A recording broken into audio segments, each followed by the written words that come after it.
Hello student, जय हिंद। पिछली video में हमने पदार्थ की ठोस अवस्था पढ़ ली थी। अब इस वीडियो में हम पदार्थ की द्रव अवस्था पढ़ेंगे। चलते अपने टॉपिक की ओर। पदार्थ की द्रव अवस्था यानी कि पिछली वीडियो में आप सबको बता दिया कि पदार्थ को 3 भागों में बांटा गया, ठोस, द्रव और गैस। तो मैंने ठोस बता दिया था, अब द्रव पढ़ेंगे। ठीक, तो द्रव, पदार्थ की द्रव अवस्था।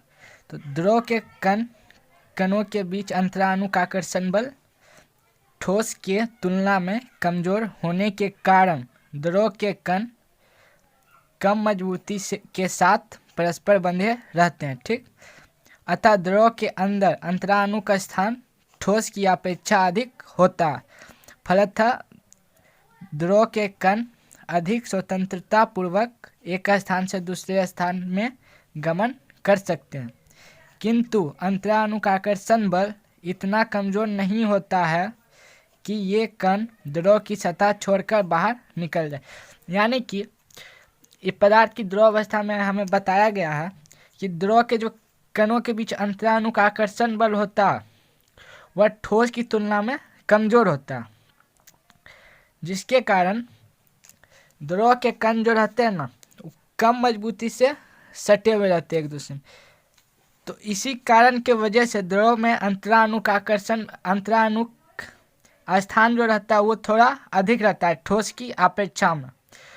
इसीलिए द्रव के जो कण होते हैं ना, अधिक स्वतंत्रता पूर्वक एक स्थान से दूसरे स्थान गमन करते हैं। यानी कि द्रव को जब आप जिस बर्तन में रखिएगा वह उसी आकार का हो जाएगा। ठीक, तो यही बता रहा है कि द्रव के कण एक स्थान से दूसरे स्थान गमन करते हैं, यानी कि बहुत आसानी से किसी भी शेप में आ जाते हैं। ठीक, और अंतरानुकाकर्षण बल इतना कमजोर भी नहीं होता है। मतलब यह कह रहा है कि ठोस के मुकाबले कम होता है, लेकिन इतना भी कम नहीं होता है कि वह गैस में बदल जाए। ठीक, यानी कि अगर आप उसे निकालिएगा तो वह इधर उधर बिखर नहीं जाएगा, रहेगा वहीं पे, बस उसका आकार द्रव का बदलते रहेगा। यानी कि जो कण होते हैं उसके इधर उधर बिखरते रहते हैं, पर इतना भी नहीं बिखर पाते हैं। ठीक, गैस की तरह। ठीक, अब द्रव के गुण के बारे में पढ़ते हैं। द्रव के समान विशेषताएं निम्नलिखित हैं। पहला, आकृति और आयतन के बारे में जो इसका विशेषता है। तो द्रव की आकृति निश्चित नहीं होती है, किंतु उसका आयतन निश्चित होता है। यानी कि आकृति कहने का मतलब हुआ कि अगर आप उसे बाल्टी में रखिएगा तो बाल्टी की आकृति ले लेगा, उसे आप गिलास में रखिएगा तो वो गिलास की आकृति ले लेगा, अगर आप उसे थाली में रखिएगा तो वो थाली जैसा फैल जाएगा। ठीक, लेकिन जो उसका आयतन होता है, अगर आप 1 kg द्रव अगर बाल्टी या गिलास या थाली में रखिएगा तो वह 1 kg रहेगा, ना कि 2 kg हो जाएगा। ठीक, अब दूसरा गुण, जैसे कि देखिए ये था गिलास, ये कटोरी और ये उससे बड़ा गिलास, इस सब में 1 kg द्रव रखा गया। ठीक, कितना? 1 kg रखा गया। तो जब ये इस नाटा वाला में गिलास में आया द्रव तो ये इसके शेप का होगा, जब इस कटोरी में आया तो ये इसके शेप का हो गया, जब ये इस गिलास में लंबे वाले गिलास में आया तो ये इसके शेप में हो गया। तो इसका आकृति क्या हो रहा है? बदल रहा है, लेकिन जो इसका आयतन है वो क्या है? वह निश्चित है। 1 kg है तो 1 kg है। ठीक, अब दूसरा घनत्व के बारे में। तो द्रव का घनत्व, द्रव का घनत्व उसके ठोस रूप के घनत्व से कम होता है। यानी द्रव का जो घनत्व है उसका ठोस रूप, यानी कि आप जल को लीजिएगा तो उसका ठोस रूप क्या होगा? बर्फ। अब बर्फ और ये जो जल है, इन दोनों में ये ठोस हो गया और ये द्रव हो गया। तो ये जल जो द्रव है इसका जो घनत्व होगा या इसके ठोस रूप के घनत्व से कम होगा। ठीक, असंपीडितता, यानी कि द्रव प्रायः असंपीडित होते हैं, यानी ठोस की तुलना में थोड़ा ये अधिक संपीड़ित होते हैं। इसका कारण यह है कि द्रव में अंतराणु स्थान ठोस की तुलना में अधिक होते हैं। यानी कि अगर आप यह समझ लीजिए ये एक यह एक गिलास है, इसमें आप द्रव भर दीजिएगा और इसे जब इस पे दाब दे के जब इसको आप संपीड़ित करना सोचिएगा तो यह थोड़ा सा होगा, ज़्यादा नहीं होगा। वो भी थोड़ा सा क्यों होगा? क्योंकि इसमें द्रव के ठोस के मुकाबले इसका जो अंतराणु का स्थान रहता है थोड़ा सा अधिक रहता है, तो उसके कण थोड़े से सट जाएंगे। ठीक, तब भी क्या द्रव असंपीड़ित होते हैं। इसके द्रव के गुण में द्रव क्या होते हैं, असंपीड़ित होते हैं। ठीक, चौथा नंबर द्रवनांक और क्वथनांक यानी मेल्टिंग पॉइंट और बॉइलिंग पॉइंट। तो द्रव के जो द्रवनांक यानी मेल्टिंग पॉइंट होते हैं और बॉइलिंग पॉइंट ठोस से प्राय कम होते हैं, यानी कि यह जितना जल्दी जो द्रव है वह जितना जल्दी मेल्ट हो जाएगा या बॉयल होगा, ठोस उतना जल्दी नहीं हो पाता है। ठीक, द्रव पदार्थ के द्रवनांक कमरे के ताप से कम होता है, किंतु इनके क्वथनांक कमरे के ताप से उच्च होता है। यानी कि द्रव जो है वह कमरे के ताप पर मेल्ट हो जाएगा, लेकिन जो उसका बॉइलिंग पॉइंट वह कमरे के ताप से उच्च होता है। यानी जो द्रव को अगर आप उबालना सोचिएगा कि उबाल लेंगे जल को हम कमरे के ताप पे, तो वह नहीं होगा। द्रव का बॉइलिंग पॉइंट कितना होता है, 100 डिग्री सेल्सियस, जो कमरे का ताप नहीं रहता है। ठीक, अब तरलता यानी द्रव पदार्थ में बहने की प्रवृत्ति पाई जाती है। यानी जो द्रव पदार्थ रहेगा वह क्या होगा, वह बह सकता है। अगर आप यहाँ पे अगर द्रव गिराएगा तो वह बह के यहाँ पर आ जाएगा। ठीक, तो द्रव में जो बहने की प्रवृत्ति होती है वह किस कारण से होती है, तो द्रव ठोस अवस्था की तुलना में द्रव अवस्था में अंतराणु का स्थान अधिक और अंतराणु आकर्षण बल कमजोर होने के कारण द्रव के कणों की गति ऊर्जा ठोस के कणों से उच्च होती है। फलतः द्रव में भाव का गुण आ जाता है। ठीक, जिससे उसकी आकृति में परिवर्तन होता है। ठीक, यानी द्रव में जो रहता है अंतराणु आकर्षण बल वो थोड़ा कमजोर होता है, उसमें अंतराणु का स्थान अधिक होता है। तो जो इसके कण है वह ज़्यादा गति में आ जाते हैं। ठीक, जिसके कारण वह बहने लगते हैं। ठीक, तो द्रव पदार्थ में बहने की प्रवृत्ति पाई जाती है। ठीक,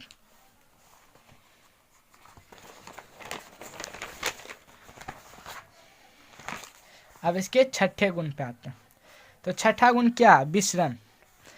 आप जानते होंगे कि द्रव में परस्पर मिश्रित हो जाने की प्रवृत्ति पाई जाती है, इनमें बहने का गुण होता है। क्यों इसमें विसरण यानी कि परस्पर मिलने की प्रवृत्ति पाई जाती है, क्योंकि इसमें बहने का गुण पाया जाता है। ठीक, यानी कि आप दो द्रव लीजिएगा। ठीक, अगर आप उसे एक दूसरे में मिलाइएगा तो वह क्या होगा, मिल जाएगा। यहाँ पर देखिए क्रियाकलाप भी दिया हुआ, 2 बीकर ए और बी ले और उनमें चित्रानुसार जल भर ले। ठीक, बीकर ए वाले में सावधानी पूर्वक 1 बूंद स्याही दीवार के सहारे डाले। इसी प्रकार बीकर बी वाले जल में 1 बूंद शहद डालें, जैसे चित्र 1.10 में दिखाया गया। आप देखेंगे कि बीकर ए में स्याही तुरंत जल में फैल जाता है, जबकि शहद जल में बीकर के किनारे से होकर शहद की एक लकीर छोड़ते हुए नीचे जाने लगता है। 10-15 मिनट के अंदर ही ए में स्याही का नीला रंग पूरे जल में फैल जाता है। इसके विपरीत शहद को जल में फैलने के लिए अपेक्षाकृत अत्यधिक समय की आवश्यकता होती है। यानी कि यह भी क्या, शहद भी एक प्रकार का द्रव है। ठीक, और ये स्याही भी। तो इस क्रियाकलाप में बताया गया है कि अगर आप स्याही को इस ग्लास की साइड से अगर आप डालिएगा तो यह 10 से 15 मिनट में यह इस पानी में घुल जाएगा, लेकिन अगर आप शहद को डालिएगा तो वह उससे ज़्यादा समय लेगा। यानी कि लेकिन यह एक दूसरे में क्या होगा, मिल जाएगा। ठीक, तो द्रव में मिश्रित होने की प्रवृत्ति पाई जाती है। ठीक, इस क्रियाकलाप से हमें पता चलता है। और ये देखिए यहाँ जो ये रेड पॉइंट से लिखा हुआ, ठोस के कणों के विसरण का वेग उच्च ताप पर बढ़ जाता है। यानी कि ठोस के कण में जो विसरण होता है, यानी कि विसरण किसे कहते हैं, तो विसरण वह प्रक्रिया जिसमें 2 द्रव के कण आपस में मिल जाए। ठीक, अगर आप ठोस पदार्थ में अगर आप ताप बढ़ाइएगा तो उसके कणों का वेग क्या होगा, बढ़ जाएगा, जिसके कारण 2 ठोस पदार्थ के कण आपस में मिल सकते हैं। ठीक, उसके बाद देखिए यहाँ पे एक और बात लिखा हुआ रेड लाइन से, आप जानते हैं कि वायु ऑक्सीजन, नाइट्रोजन, कार्बन डाइऑक्साइड तथा अन्य गैसों का मिश्रण है। ठीक, ये गैस जल में विसरण की प्रक्रिया द्वारा घुली रहती है। जल में विलीन ऑक्सीजन और कार्बन डाइऑक्साइड गैसों को क्रमशः जलीय जीव जंतु तथा पौधे ग्रहण कर जीवित रहते हैं। यानी कि जो समुद्र है ना, उसमें ऑक्सीजन, नाइट्रोजन, कार्बन डाइऑक्साइड तथा अन्य गैस मिश्रित रहते हैं। ठीक, जिसे जल में रहने वाले जीव जंतु और पौधे ग्रहण करते हैं। ठीक, जिससे वह जीवित रहते हैं। ठीक,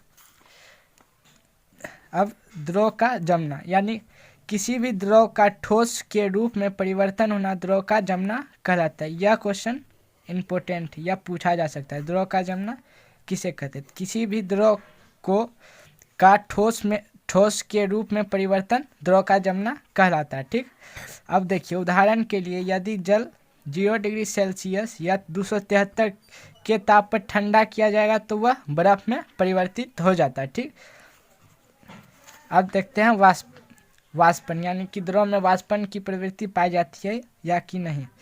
तो द्रव में वाष्पन की प्रवृत्ति पाई जाती है। ठीक, देखिए अगर एक प्लेट में अगर आप थोड़ा सा जल लेके रख दीजिएगा तो वह कुछ देर के बाद वाष्पीकरण हो जाएगा। ठीक, वह जल गायब हो जाएगा, जिससे पता चलता है कि जल में वाष्पन पाया जाता है। अब यहाँ आपसे क्वेश्चन पूछा जा सकता है कि वाष्पन किसे कहते हैं? तो जल वाष्प या गैस के रूप में परिवर्तित होकर वायुमंडल में चला जाता है। जिस प्रक्रिया द्वारा जल द्रव वाष्प में परिवर्तित होता है उसे वाष्पन कहते हैं। ठीक, अब देखिए यहाँ पे रेड लाइन से कुछ लिखा हुआ, उसे पढ़ते हैं। किसी द्रव का कमरे के ताप या द्रव के क्वथनांक के नीचे के ताप पर वाष्प बनकर धीरे धीरे वायुमंडल में जाने की प्रक्रिया वाष्पन कहलाती है। ठीक, यह भी एक पॉइंट है, वाष्पन किसे कहते हैं आप इसे भी लिख सकते हैं। ठीक, यानी इसमें कहा गया है कि जो द्रव होता है ना, उसे आप कमरे के ताप पर भी रख दीजिएगा तो वह क्या होगा? वाष्पीकरण हो जाएगा। ठीक, जैसे आप इस प्लेट को अगर आप खुला छोड़ देते कमरे में तो यह जल थोड़ी देर बाद क्या होगा? गायब हो जाएगा। तो यह जल क्या होगा? वाष्पीकरण हो गया। ठीक, यानी जल का वाष्पन हो गया। ठीक,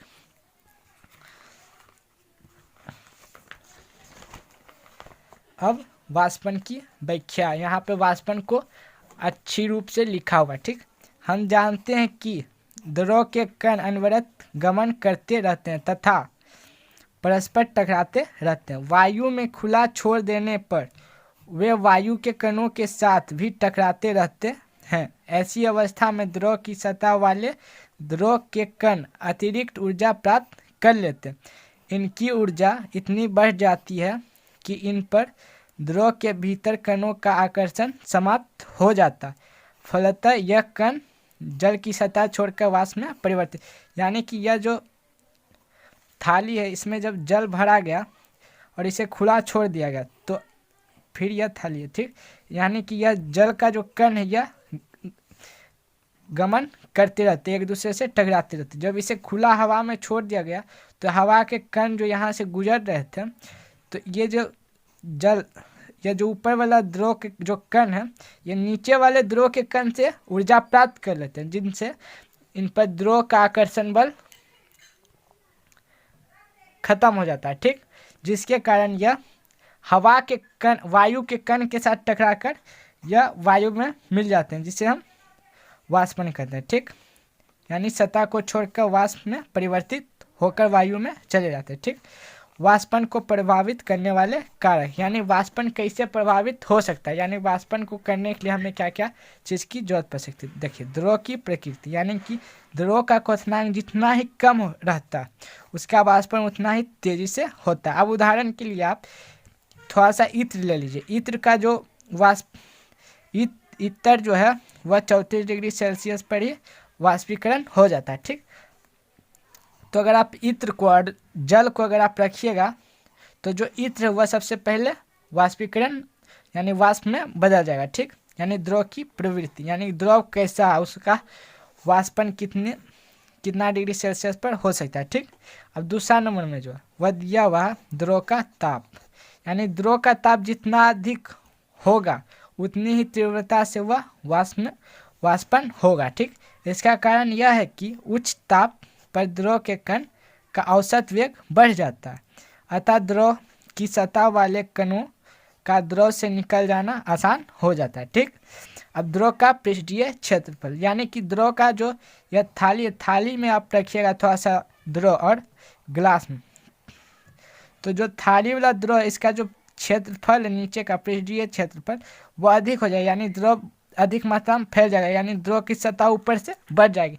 तो जितना सतह बढ़ेगा उतना जल्दी उस सतह पर से कण वायु के कण में जाकर वाष्पन हो जाएगा। ठीक, और ग्लास में रखिएगा तो इसका जो पृष्ठीय क्षेत्रफल है और ऊपर का जो क्षेत्रफल है यानी वह क्या होगा, वह घट जाएगा, तो वह उतना ही धीरे धीरे वाष्पन होगा। ठीक, अब वायु का वेग, हवादार स्थान पर जहां वायु का वेग अधिक रहता द्रव का वाष्पन तेजी से होता है। इसका कारण यह है कि द्रव के वाष्प के कणों को वायु तेजी से बाहर, यानी जब यह द्रव वाष्प में बदलेगा तो हवा का वेग, यानी हवा जितना तेजी से देगा यह उसके कण को उतना जल्दी हटा लेगा यहाँ से। ठीक, तो यहाँ पे उतना जल्दी वाष्पन होगा। ठीक, अब आर्द्रता, 5वां नंबर में क्या है, आर्द्रता यानी ह्यूमिडिटी।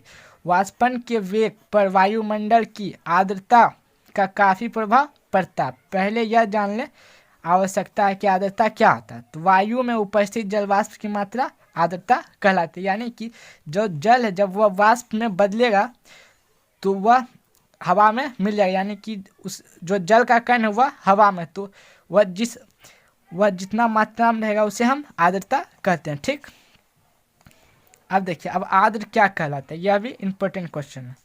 ठीक, आर्द्र क्या कहलाता है, तो दूसरे वायु में एक निश्चित ताप पर उपस्थित जलवाष्प की मात्रा उस ताप पर सामान्यतः उपस्थित जलवाष्प की मात्रा से अधिक रहती है, तब वह वायु आर्द्र कहलाती है। ठीक, अब इसका विपरीत में शुष्क, यानी कि जब उस ताप पर वायु के समान मात्रा में कम जलवाष्प उपस्थित रहता है तब वायु शुष्क कहलाती है। ठीक, देखिए यहाँ पर भी रेड लाइन से कुछ लिखा हुआ, भींगा हुआ कपड़ा शुष्क वायु में शीघ्रता यानी जल्दी सूखेगा। जब वायु में जब जल का कण नहीं रहेगा तो यह जल्दी सूखेगा। ठीक, और आर्द्र वायु में यह बहुत देर से सूखेगा। ठीक, वाष्पन की प्रक्रिया से ठंडक उत्पन्न कैसे होती है, अब देखिए वाष्पन की प्रक्रिया, द्रव, अब जो यह थाली है, ठीक, यहाँ पर यह द्रव के ऊपर में कण, तो यह कण यह द्रव की सतह छोड़ने के लिए नीचे से क्या करेंगे, ऊर्जा ताप लेंगे। ठीक, अब जब ये नीचे वाले कण से जब ताप लेंगे तो नीचे वाला कण का जो ताप रहेगा वह कम हो जाएगा। ठीक, और ऊपर वाला का अधिक, तो ऊपर वाला तो वाष्प में बदल जाएगा, तो नीचे वाला जब कम हो जाएगा तो यहाँ ठंडक उत्पन्न होगी, यानी कि उसका ताप जब कम हो जाएगा तो ठंडक वहाँ उत्पन्न होगी। ठीक,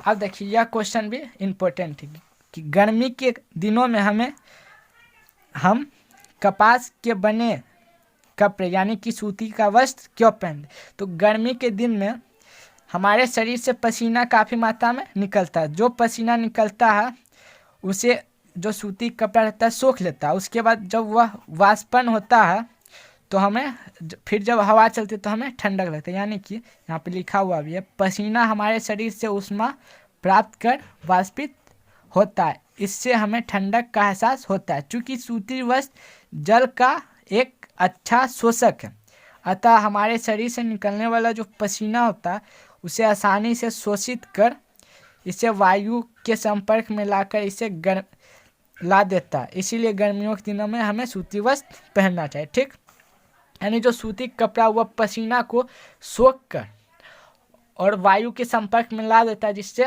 वाष्पन होता है, जिससे वह पसीना वाष्प में परिवर्तित होता है। और आपने पिछले पेज में आप अपने अभी पढ़ा कि वाष्पन से ठंडक उत्पन्न होती है, तो जब वाष्पन पसीना जब वाष्प में बदलेगा तो वहाँ ठंडक उत्पन्न होगी। ठीक, इसीलिए हम सूती वस्त्र गर्मियों में पहनते हैं। अब देखते हैं क्वथन और क्वथना यानी बॉइलिंग और बॉइलिंग पॉइंट। जब किसी द्रव का वाष्प दाब वायुमंडलीय दाब के बराबर हो जाता है तो तब वह द्रव उबलने लगता है। ठीक, द्रव को गर्म करने पर उसका वाष्प दाब क्रमशः बढ़ने लगता है।